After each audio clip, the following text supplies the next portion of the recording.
moi c'est Kabibi Chaude, la conteuse africaine francophone. Je partage des histoires de vie réelles et vécues sur ma chaîne YouTube. Si c'est la première fois que tu tombes par hasard sur une de mes vidéos, n'hésite pas à rejoindre la team Kabibi Chaude en t'abonnant et surtout en cliquant sur la cloche de notification pour être au courant des vidéos que je partage.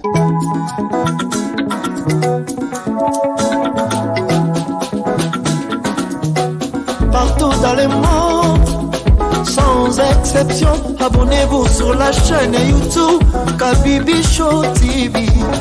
L'information en temps réel, temps réel.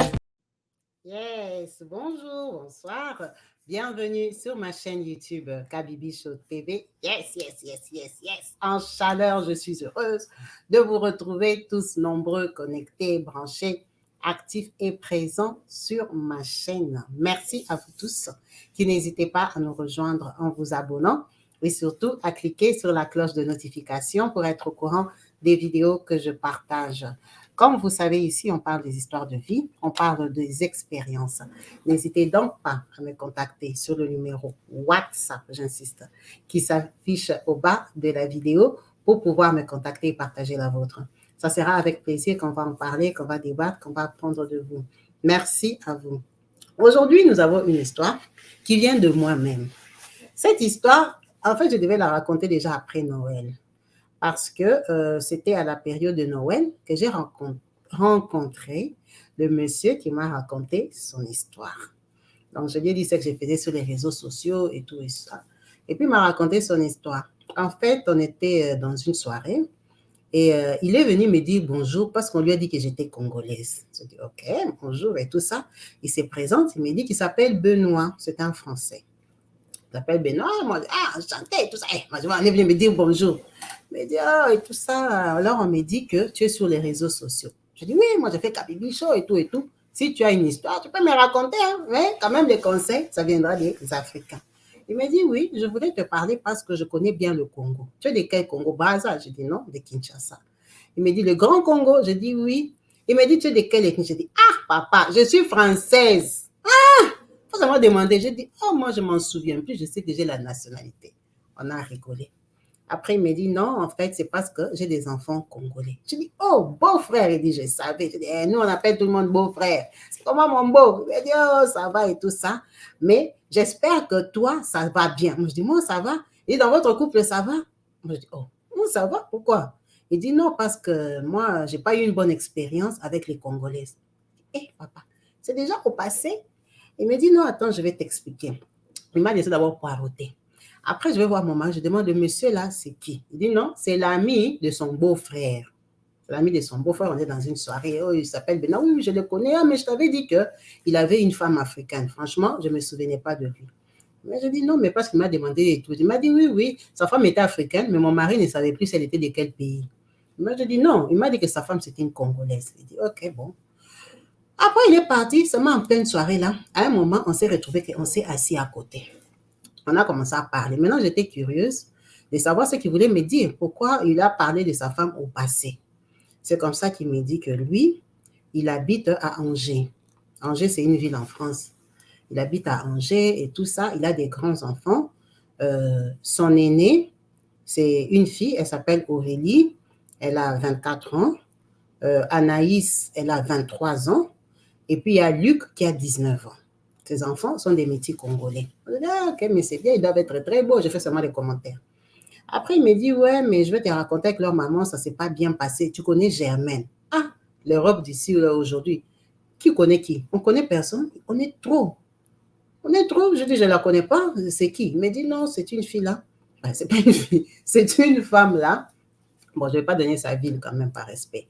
Mais elle habite à côté d'Angers. Elle habite à côté d'Angers, dans la même ville que lui. Bon, lui, quand j'ai dit Angers, Angers, c'est la grande ville. C'est comme si, on va dire, il habite à 20 minutes de route d'Angers.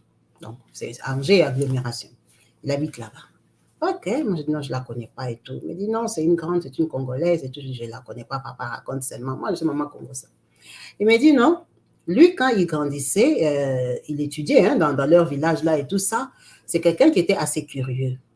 Et quand il était jeune, il voyageait, il aimait voyager. Le premier pays où il est parti, c'était l'Égypte. Après, il avait fait le Sénégal. Il a beaucoup aimé. Il est parti au Sénégal 3 fois. Donc, lui, il n'avait pas un problème d'approche avec les Africains.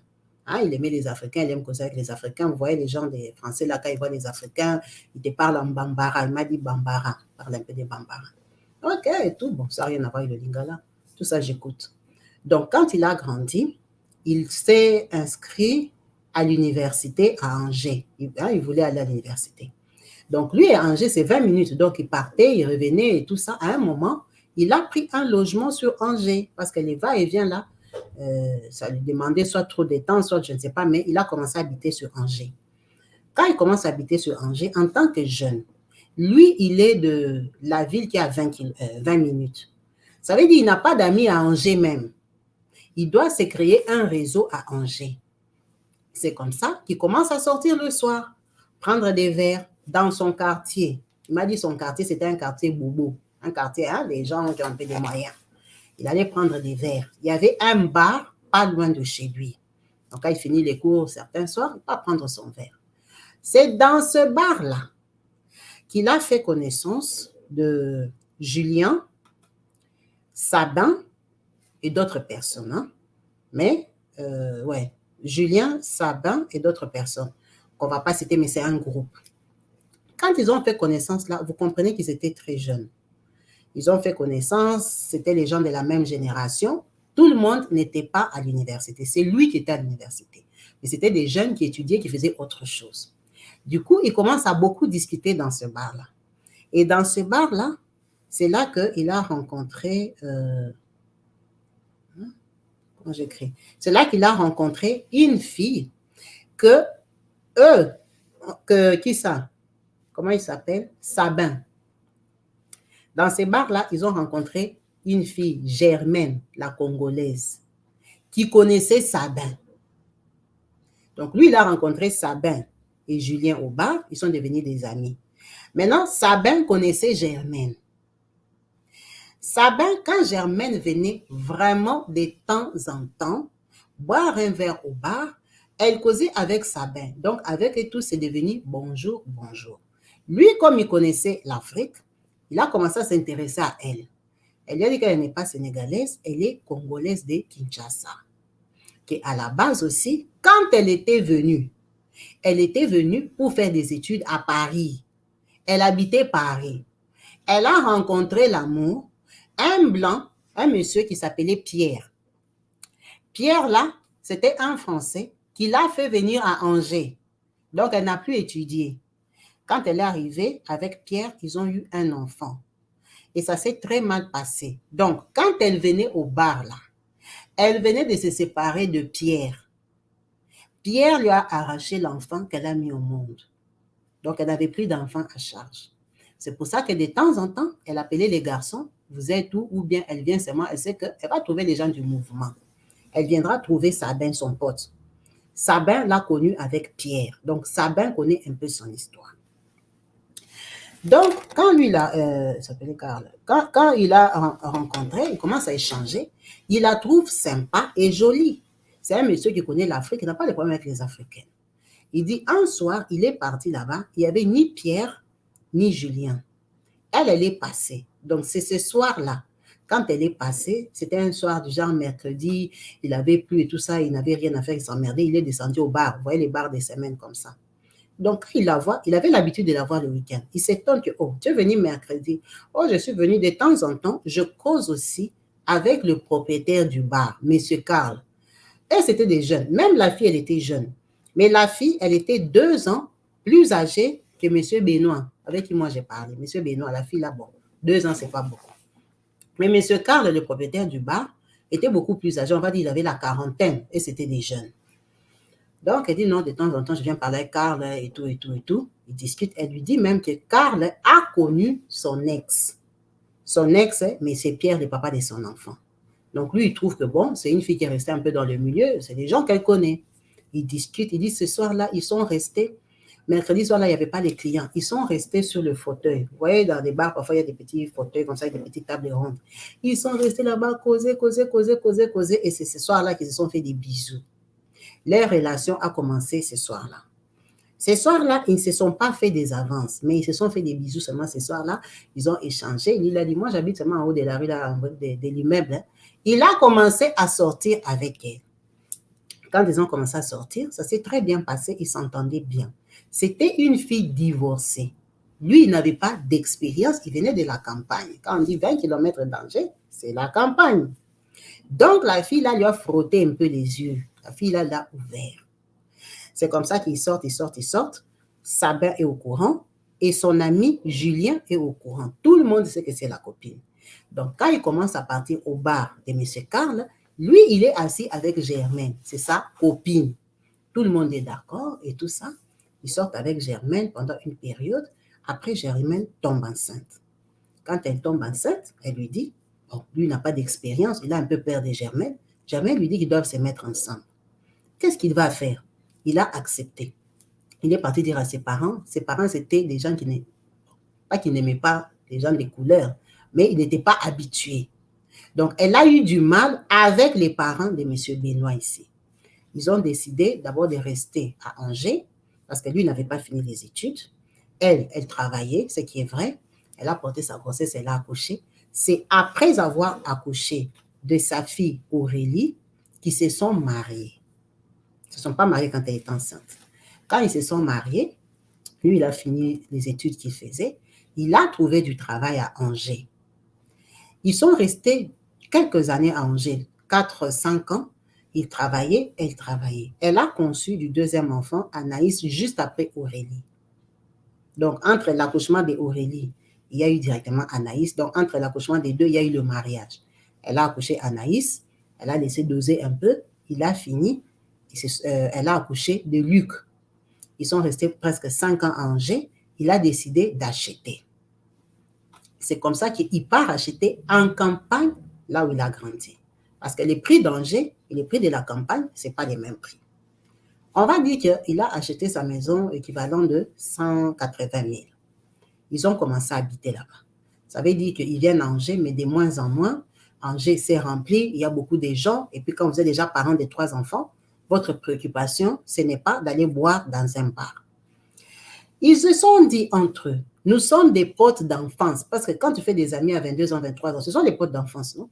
Donc, il a dit avec ses amis, Sabin et Julien, ils ont créé un groupe de joueurs de tarot. Vous connaissez les jeux de tarot, là? Et ils ont dit qu'ils vont jouer au tarot. En tout cas, je ne sais pas si c'est eux qui ont créé, mais ils se sont retrouvés tous dans ce groupe-là des joueurs de tarot. En sachant que Sabin et Julien, à la base, ce sont aussi des garçons de campagne proches d'Angers. Pas la même campagne, mais des petites villes à côté. Ils ont commencé à jouer au tarot dans la ville où lui, il vivait. La campagne où lui, il vivait. De toute façon, c'est 20 minutes.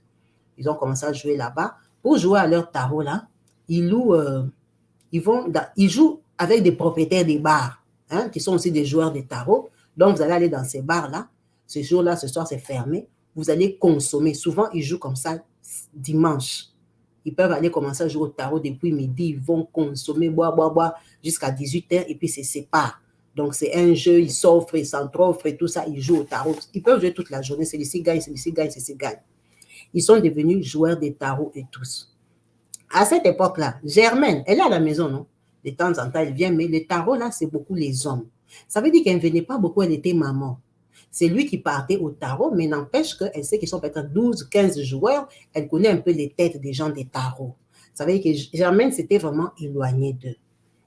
Ils élèvent les enfants. Lui, il travaille, il repaye la maison. Germaine, un coup, elle travaille pas et tout, mais ils évoluent ensemble. Quand il dit aujourd'hui, Aurélie a 24 ans, donc on va dire que ça va faire 6 ans, 6 ou 7 ans qu'ils se sont séparés.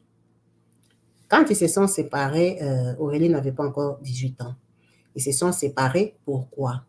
Parce que M. Benoît ici a eu des problèmes de santé qui ont commencé à l'empêcher à fonctionner comme un homme.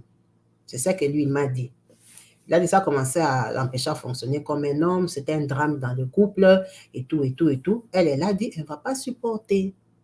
Elle ne va pas supporter des choses comme ça. Elle préfère qu'ils se séparent. Comme c'était la maman de ses enfants, bon, il a eu du mal parce que Lui, dans sa vie, en réalité, il connaît que 3 femmes. Il avait connu 2 quand il était en campagne, quand il était petit. Et la 3e femme, c'est Germaine, la Congolaise, là. Donc, lui, vraiment, sa vie, son expérience et tout ça, c'est avec Germaine. Il ne connaît pas beaucoup de gens. Donc, que Germaine le quitte comme ça lui a fait très, très mal. Ça l'a traumatisé. Ils étaient obligés de vendre la maison. Ça veut dire que la maison avait déjà une plus-value. On va donner un exemple, c'est moi qui donne. Prenons que la maison, elle est 200 000. On dit qu'on va la vendre, ils vont se partager l'argent en 2. 100 000, 100 000. Donc, on vend la maison. Quand on vend la maison, Germaine aussi, elle travaille. Elle a quand même des petits boulots. Ils sont encore jeunes. Ça veut dire que lui, il dit à Germaine, au lieu que je vende la maison, moi, je vais te donner ta partie. C'est comme ça que Germaine se retrouve avec 100 000. Germaine aussi, elle a fait presque 10 ans dans ces villages-là. Elle est déjà habituée. D'ailleurs, elle travaille là-bas. Elle s'est dit que pourquoi je vais aller loin? Les enfants sont encore jeunes. On va faire garde partagée. Et puis moi, je n'ai pas envie de me séparer de mes enfants. Je ne peux rien acheter à Angers. Avec 100 000 euros, tu vas acheter quoi à Angers? Peut-être un garage ou bien un studio. Les loyers sont très chers. Donc, Germaine dit qu'elle aussi, elle va voir si elle peut prendre un crédit. Germaine est accordée à la banque de trouver une maison, on va dire peut-être une petite maison de 150 000. Comme elle sait que les enfants ont déjà grandi, elle n'a pas besoin d'une villa pour avoir plus de chambres pour les enfants. Germaine trouve la maison sur la même rue que M. Benoît. Donc, chez M. Benoît, c'est numéro 7. Chez Germaine, c'est numéro 12. Vous voyez, 7 est à gauche, 12 est à droite, de la même rue. C'est là qu'elle a trouvé. La maison était moins chère aussi. Elle a trouvé sa maison là-bas. Donc, elle a acheté sa maison. Ils ne se sont pas séparés en palabres parce que vous comprenez qu'ils se sont séparés à cause d'une maladie. Elle a acheté sa maison là-bas. Qu'est-ce qu'il va dire? C'est son argent. Ce n'est pas son village. Il habite là-bas et puis quoi? Elle a acheté sa maison sur la même rue que le mari. Bon, quelque part, c'est bien pour les enfants. Ils quittent seulement ici, ils vont chez maman. Elle commence à habiter là-bas. Même pas 6 mois. Son copain, ça devient M. Sabin. M. Sabin, là, qui la connaissait. C'est Sabin qui l'a connu avant. C'est Sabin qui connaissait son ex-Pierre. Sabin devient son gars.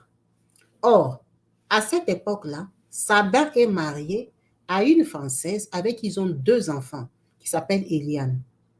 Sabin et Eliane ont 2 enfants qui ont déjà grandi comme leurs enfants parce qu'ils s'étaient casés à la même période. Lui, il ne comprend pas, Sabin commence à garer là-bas. Sabin, oh, mais Sabin ici, on joue avec lui au tarot. Comme ce sont des hommes, vous savez que les gens qui font des groupes comme ça se critiquent beaucoup. C'est comme ça que dans les jeux de tarot là-bas, on va critiquer que Sabin sort avec son ex à lui. Parce que quand vous êtes divorcé, Germaine est devenue son ex-femme. Sabin sort avec Germaine. Ah, lui, ça lui met mal. Il va voir Sabin, mais oh non, mais moi je la connais, c'est comme ça, on s'aime, hein, on s'entend et tout et tout. Il n'a pas le choix, il supporte. Mais il le vit très mal. Il décide de quitter le groupe du tarot. Pendant qu'il a fait peut-être 11 ans à jouer avec ces gens-là, il a préféré s'isoler parce qu'il n'a pas supporté savoir que Sabin sortait avec Germaine. Vous voyez que pour un Français, c'est lourd. C'est très significatif parce que c'est son milieu. Il a quitté parce que Sabin était là et puis Sabin s'accumulait et tout. Sabin s'est vanté, Sabin venait au tarot, il a déjà porté une chemise en pagne. Vous voyez un peu des choses comme ça. C'est un peu comme si ça lui narguait. Il a arrêté le tarot, il est resté à la maison. Sabin vient, il s'égare, Sabin. Quand Eliane a appris que Sabin sortait avec Germaine, Eliane n'a pas supporté. Sabin et Germaine ont divorcé. Sabin et Eliane ont divorcé. Quand Sabin divorce d'Eliane, Sabin vend sa maison. Il vend sa maison, il fait ses clics et ses claques. Il vient habiter chez Germaine. Il commence à habiter sur la même rue, dans la même rue, même avenue. C'est ici le numéro 7, l'autre numéro 12. Quand ils habitent comme ça, lui, Sabin, Eliane lui fait flamber son argent. Vacances à gauche, vacances à droite. Et ils vont à Paris. Ils ont changé de voiture. Eliane a acheté une nouvelle voiture. Et tout. Ils ont fait la belle vie des belles vies. Les enfants de M. Benoît ici, Eliane leur a acheté des cadeaux chers. Vous voyez les Congolaises comment elles sont. Et puis l'Europe aussi a beaucoup changé, a évolué. Donc elle a mené ses enfants en week-end à Paris et tout ça. Ses enfants étaient très perturbés parce que bof. Ils ne connaissaient pas bien tonton Sabin, mais c'était le garde de leur maman et ils savaient que leur papa en souffrait. Mais il n'y avait pas le choix, c'était garde partagé. Mais Benoît dit, la plupart du temps, les enfants habitaient chez lui parce que lui, il n'avait pas de femme et il a la difficulté parce qu'il est en panne. Donc, lui, il le vit très mal. Elle reste comme ça 2 ans avec M. Sabin. Il se passe quoi? On ne sait pas. Où l'argent de Sabin est fini, on ne sait pas. Elle décide qu'elle ne veut plus de Sabin. Il est chiant, il est collant, il lui casse la tête. Eliane a changé d'avis. Elle a dit à Sabin que le mariage, l'amour est terminé. Prends tes clics et tes clats, pars de chez moi. Maintenant, Sabin va partir où? Oh. Lui, il a déjà divorcé Eliane. Maintenant, toi, il vient habiter chez toi. L'amour termine comment? C'était l'amour faux. Lui, maintenant, il va aller où? Ils ont déjà vendu la maison avec Eliane. Eliane allait se débrouiller. Lui, il n'a plus d'argent. Tu as mangé tout son argent à Paris. Maintenant, l'amour est terminé. Sabin dit, ça ne peut pas finir. Elle a chassé Sabin. Quand elle a chassé Sabin, là, Sabin a commencé à rôder à côté de chez elle. Rôder, Sabin a trouvé un petit appartement. Sabin a piqué des crises. Il a commencé à la critiquer partout. Elle est comme ça, elle est comme ça. Et maintenant, eux tous, ils sont dans la même campagne. Donc maintenant, lui, quand il entendait comment critiquer la maman de ses enfants, ça lui faisait mal. Parce que c'est une femme que lui, il continuait à aimer. C'est elle qui l'a quitté. Mais lui, ça dépendait que de lui. Il allait continuer le mariage. Donc ça le détruisait, ça le faisait mal. Mais il dit, une fois même, ils se sont pris la tête avec Sabin. Mais quand ils se prennent la tête, Sabin a déjà quitté Eliane. Du coup, Sabin a une dent contre lui parce que lui, il lui a fait des problèmes. À la grosse surprise de tout le monde, Eliane va se mettre avec Julien. Vous voyez les garçons là, Julien, ils se sont connus aussi au bar. Il est aussi dans le groupe de tarot. Donc, ce sont des gens qu'il connaît depuis longtemps. Mais Julien et M. Benoît, quand Benoît a quitté le tarot, ils ne se fréquentaient plus parce que la personne vraiment avec qui il causait, c'était Sabin à la base, qu'il avait approché. Il était plus proche de Sabin que Julien. Donc, comme Sabin l'avait trahi, il avait quitté tout le monde. Il restait dans son coin. Il voit seulement Germaine. Julien commence à aller dormir là-bas. Sabin, ça lui a donné la folie. Sabin, ça lui a donné la folie. Il a dit que Julien ne sera jamais le copain de Germaine. Germaine ne peut pas avoir bouffé tout son argent de la maison et maintenant elle termine, elle part aimer Julien parce que ce Julien-là, lui, n'a pas eu de femme. Il n'a pas eu de femme, il n'a pas eu d'enfant. Elle s'est tapée Julien. Maintenant, Julien, il commence à aller dormir là-bas, mais il n'habite pas. Ça met Benoît ici, Sabin en colère. Sabin, un jour, il s'élève, il part chez Germaine pour chasser Julien. Pour chasser Julien, que tu fais quoi ici? Quand ils arrivent là-bas, prise de tête. Quand tu connais quelqu'un depuis longtemps, tu n'as pas peur de lui. Ils se connaissent depuis l'enfance. Donc, Julien se défend avec l'appui de Germaine. Sabin est très fâché. Sabin repart parce qu'ils l'ont humilié. Sabin, c'est un vrai campagnard. Il est parti acheter les bidons de carburant, pour venir brûler la maison de Germaine. Sabin est venu l'encercler la maison pour mettre le feu. Quand il a mis le feu comme ça, et ils étaient dedans, ils ont appelé les forces de l'ordre, ils ont appelé les pompiers, ils ont appelé les messieurs ici, Benoît et ses enfants. En tout cas, Benoît a su qu'il y avait des feux chez Germaine. C'est comme ça que Benoît sort. Quand il sort là-bas, il y a les feux, il y a les querelles. Il apprend que c'est Sabin qui a mis les feux. Lui, il connaît où Sabin habite. Lui, il dit aux forces de l'ordre qu'il sait où Sabin habite. Lui, il va le même soir-là avec les forces de l'ordre chez Sabin. Quand ils arrivent là-bas, on vient pour interroger Sabin, pour vérifier. Vous voyez que les policiers, quand ils arrivent, ils te trouvent chez toi, ils ne vont pas comme ça te brutaliser. Ils veulent poser les questions. Lui, il saute sur Sabin. Commence la bagarre devant les policiers. Commence à se taper. Parce que lui, comment il est passé mettre les feux à la maison de Germaine, la maman de ses enfants. Combat. On les a ramassés tous les deux. On les a amenés en garde à vue. Quand ils arrivent là-bas, c'est comme ça qu'ils présentent leur histoire. On comprend que ça, c'est le papa des enfants jaloux et ça, c'est l'ex jaloux du nouveau copain. Les pompiers ont éteint tout ce qu'il fallait éteindre. La maison est restée intacte. Mais il y a eu quand même des petites herbes un peu dérangées. C'est comme ça qu'elle-même, Germaine, va porter plainte. Lui, il dit que Germaine lui a bouffé son argent. Elle n'a pas le droit de le chasser. Et en plus, continuer la vie avec Julien. Il ne va jamais permettre ça. Jamais, c'est lui ou rien. Elle a touché ou on ne touche pas. Lui, il n'est pas Benoît. Il n'est pas un mouton, elle ne va pas jouer avec lui. Elle a bouffé tout son argent à Paris. Germaine, c'est une Congolaise, elle fait la bouche. Donc, on les a coupés de 100 mètres et tous, même Benoît là. On a dit, tu ne t'approches pas, mais lui, il ne peut pas faire plus de 100 mètres, les voisins. Ils habitent sur la même rue. Donc, du coup, à cause de cette palabre-là, Julien se sent mal à l'aise. Julien commence à freiner les pas pour aller chez Germaine. C'est comme ça que lui, Sabin, comme M. Benoît qui est en train de me raconter l'histoire, était allé le confronter, on les a attrapés tous les deux. Il prend maintenant les micros. Il commence à raconter à tout le monde que quand il était avec Germaine, la Congolaise, elle lui avait confirmé que Anaïs, le deuxième enfant, n'était pas l'enfant de Benoît. Papa Benoît est en train de m'expliquer l'histoire.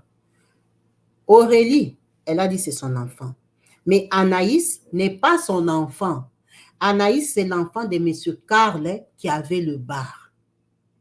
C'est ce qu'apparemment Germaine a dit à son ex Sabin qui voulait brûler sa maison. Ça, il s'était dit en amoureux. Mais il ne savait pas qu'ils allaient se séparer. C'était dans le cadre des moqueries, quand il se moquait de Benoît. Or, Benoît, là, aujourd'hui, Anaïs a 23 ans, parce qu'Anaïs et Aurélie ont 1 an d'écart. Elle a 23 ans, ce n'est pas une petite fille. Elle travaille. Elle est auxiliaire de vie à domicile. Elle a sa voiture et tout ça. Elle a son appartement et son copain. Elle n'habite plus chez M. Benoît. M. Benoît, chez lui, il n'a plus que Luc. Aurélie est déjà partie, elle habite chez elle, mais Anaïs a un fiancé, un copain, avec qui elle vit sous le même toit.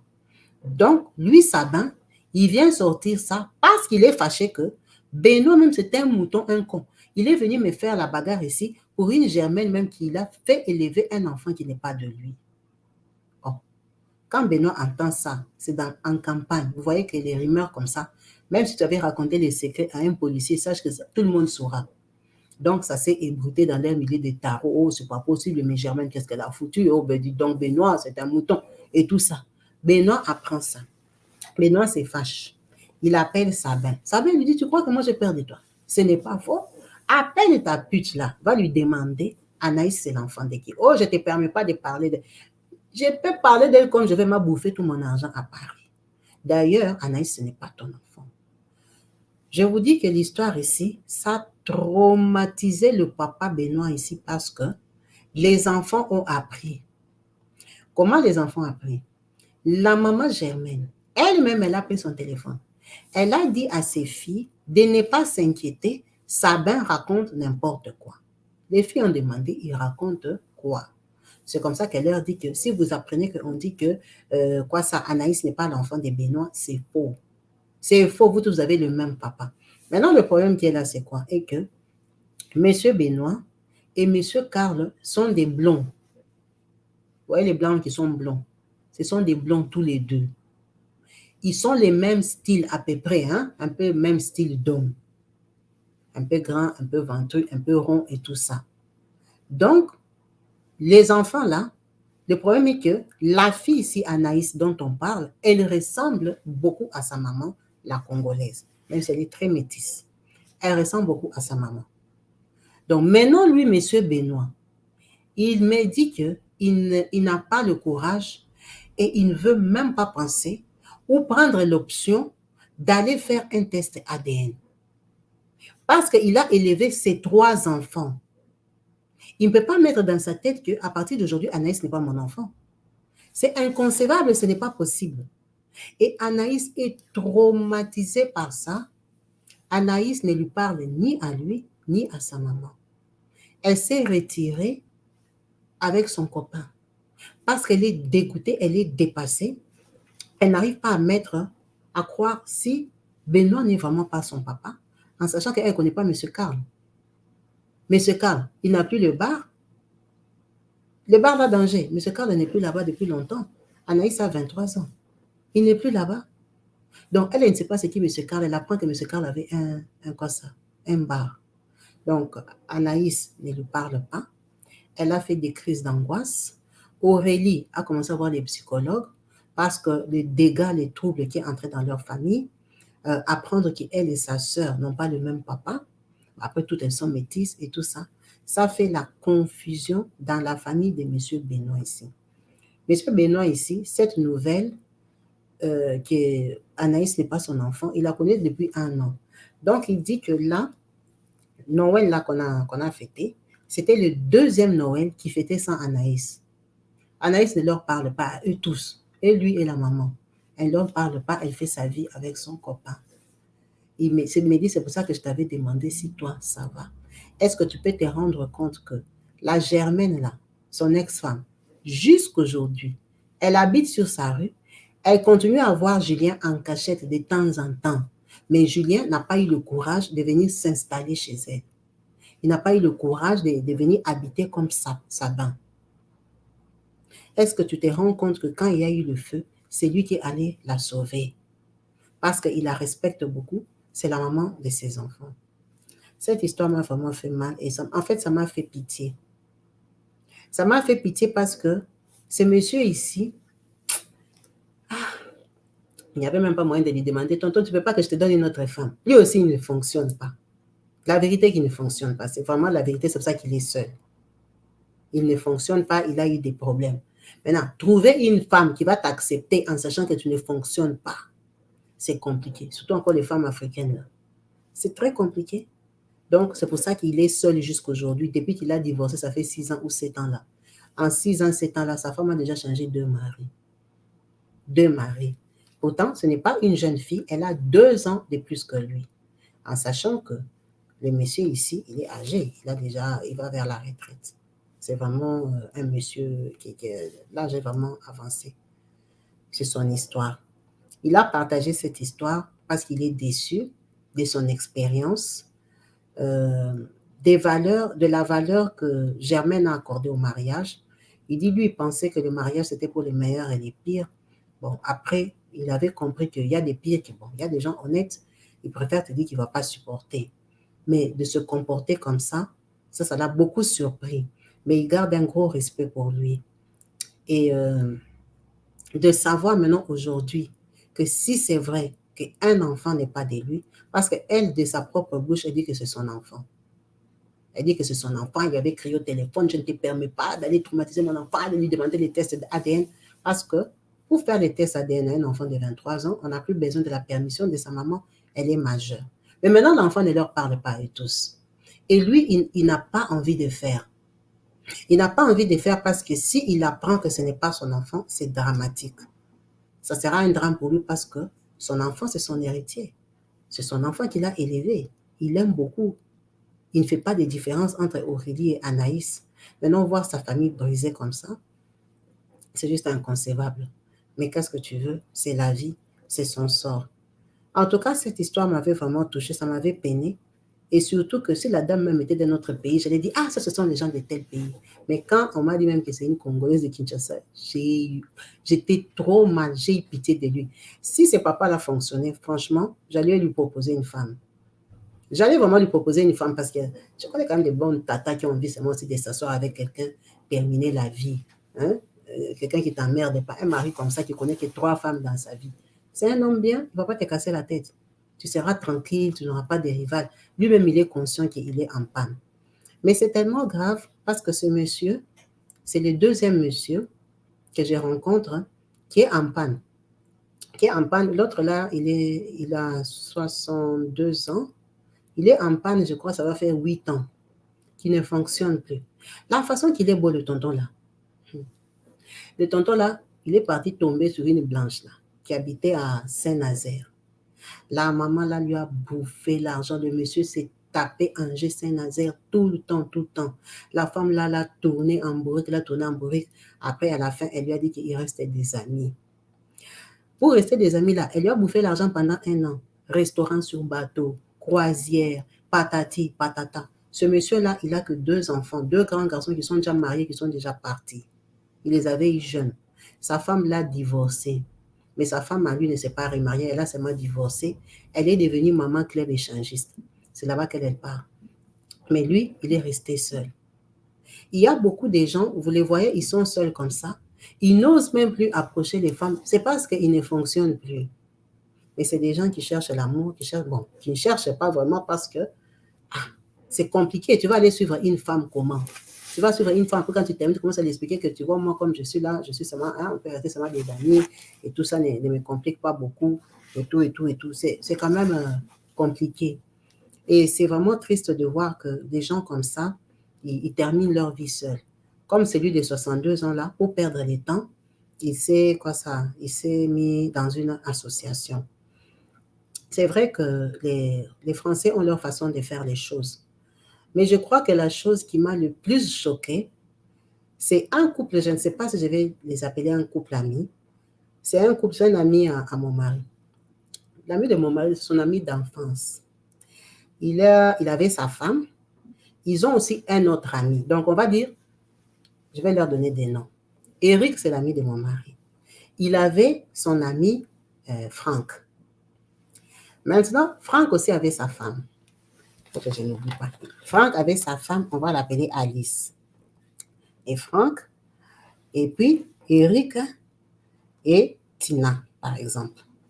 Eric et Tina, on va dire que Eric, là, il habite en Vendée. Franck et Alice, ils habitent à Nantes. Ou ils habitent à Rennes, par exemple. Ça veut dire que chacun évolue, chacun fait les enfants. Ce sont des amis d'enfance. Maintenant, Eric, c'est l'ami de mon mari à moi, Kabibi. Eric, Tina décède. Tina perd la vie, cancer subit, pan. Tina fait 4-5 semaines, elle décède. Eric reste seul avec un enfant. Quand il reste seul, il commence à sortir avec Alice. Alice vient dire à Eric qu'elle l'aime beaucoup, elle l'aime depuis l'enfance. En sachant que Alice a peut-être 4 ans de plus que Eric. Bon, Alice, là même par rapport à Franck, elle était plus âgée. Mais elle vient dire à Eric qu'elle l'aime beaucoup. Eric commence à sortir avec Alice. Alice décide de se séparer de Franck.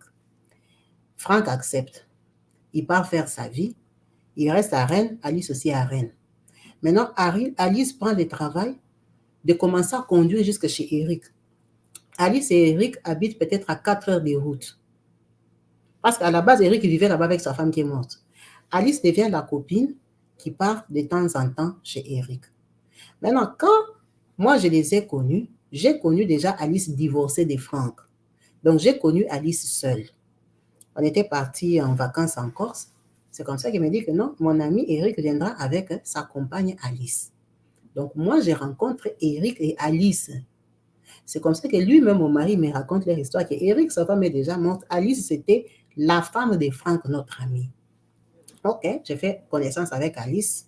Elle est assistante sociale. Vous voyez les assistantes sociales qui arrachent les enfants aux gens là. C'est ça son travail. C'est ça. Alice, on fait connaissance. C'est là-bas, tout ça. Ça se passe bien. On commence à se téléphoner, s'appeler. On commence à se fréquenter.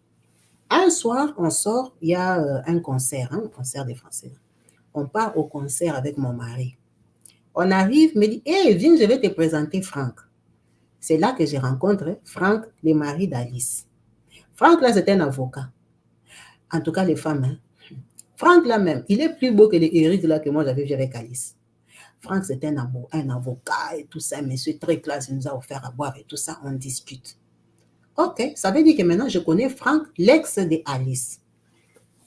Un jour, il y a un anniversaire d'un autre ami à mon mari, et tous sont des amis d'enfance de 30 ans d'amitié, hein, de 25 ans, 30 ans d'amitié.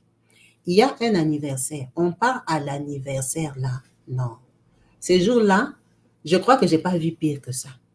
On arrive à l'anniversaire, il y a Eric qui est venu avec Alice.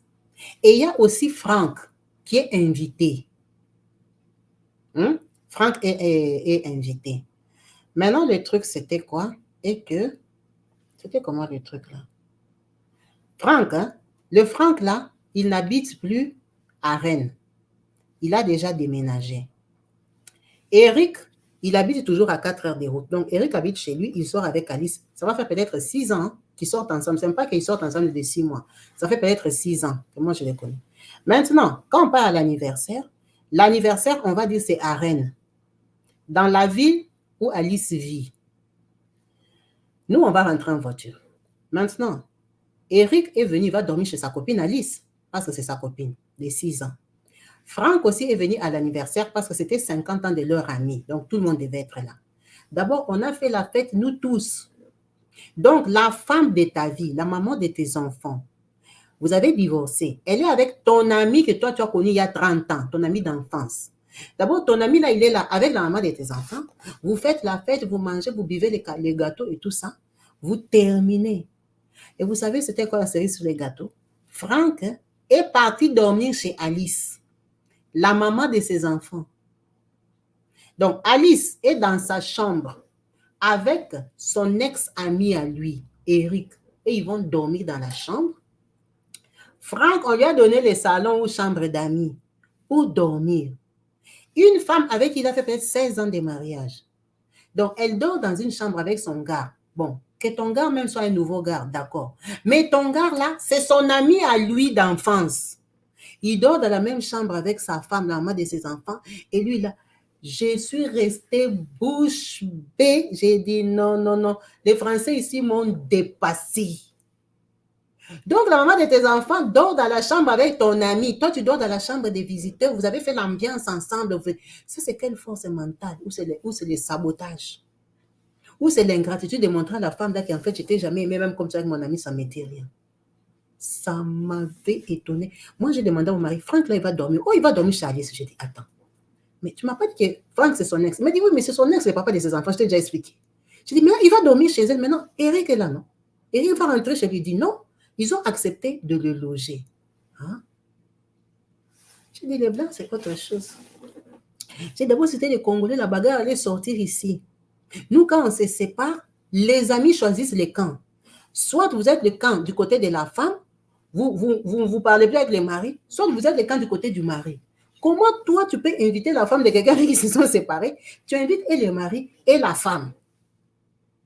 Non. Ils sont à un niveau que parfois, tu te demandes qu'ils n'ont pas de cœur, ils ne sont pas jaloux. Leur amour est comment? En tout cas, j'ai mélangé les histoires. C'était pour revenir à Benoît que, comme je connais déjà l'histoire de Franck, Alice et Eric, c'est pour ça que quand Benoît lui-même m'a dit que sa femme avait acheté la maison, bon, elle avait acheté, elle est toujours sur la même rue que lui aujourd'hui, ça ne m'avait pas trop vexé parce que je sais qu'ils ont des jeux comme ça, ils ne se quittent pas trop, ils se quittent mais ils ne se quittent pas. C'est son histoire.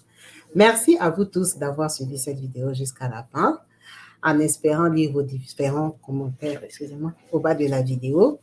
Je vous dis à la prochaine. Restez branchés et connectés sur ma page YouTube Kabibi Show TV. Peace and love chez vous. Bye.